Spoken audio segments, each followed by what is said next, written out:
Қайырлы күн, құрметті білім алушылар. Бүгінгі біздің сабақтың тақырыбы несілер сынамасын анықтау. Ол үшін 5 грамм ет кесіндісін өлшеп аламыз. 5 грамм етті өлшеп алғаннан кейін оны қолбаға саламыз.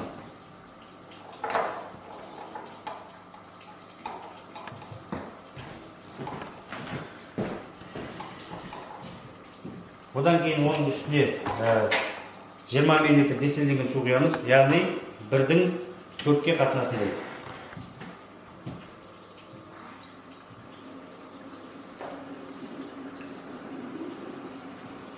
Оны 3 минут шайқаймыз.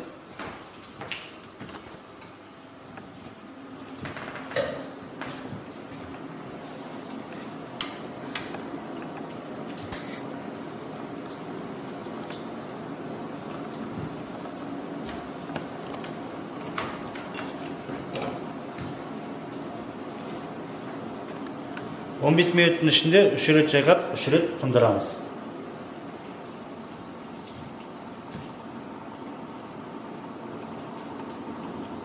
Бұл несілер сынамасымен еттің балаусалық деңгейі ажыратылады.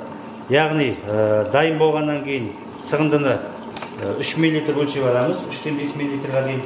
Одан кейін оның үстіне 5 тамшы несілер сынамасының етін тамызамыз.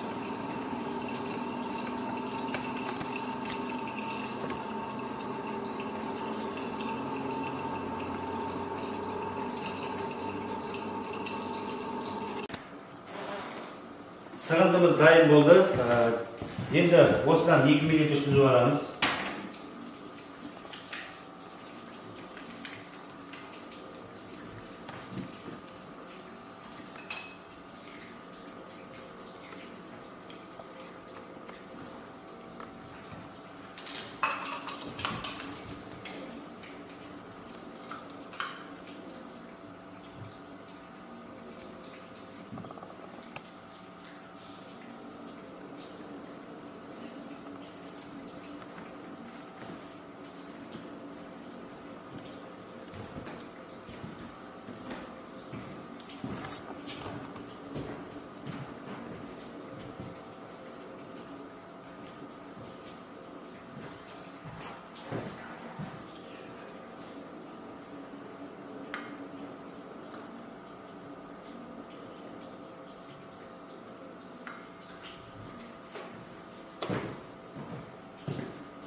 Екі мл сығындыны сүзіп аламыз.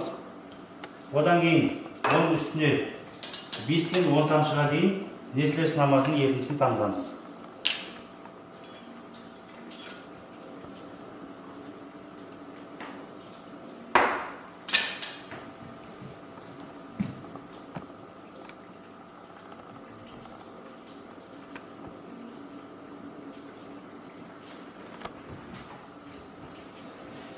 Енді сынаманың нәтижесін, егерде балауса ет болатын болса, түсі сарғыш жасыл және аздап буынғар болуы мүмкін. Егер күмәнді ет болатын болса, сары түсті бар, ішінде тұнба түзеді. Бұзылған ет болса, қызыл және қою тұнба түзуі мүмкін ішінде. Мынада нәтижесін көргендегідей сарғыш түсі ішінде тұнбалар бар аздап. Сондықтан да бұл балаусалығына күмәнді болып келеді.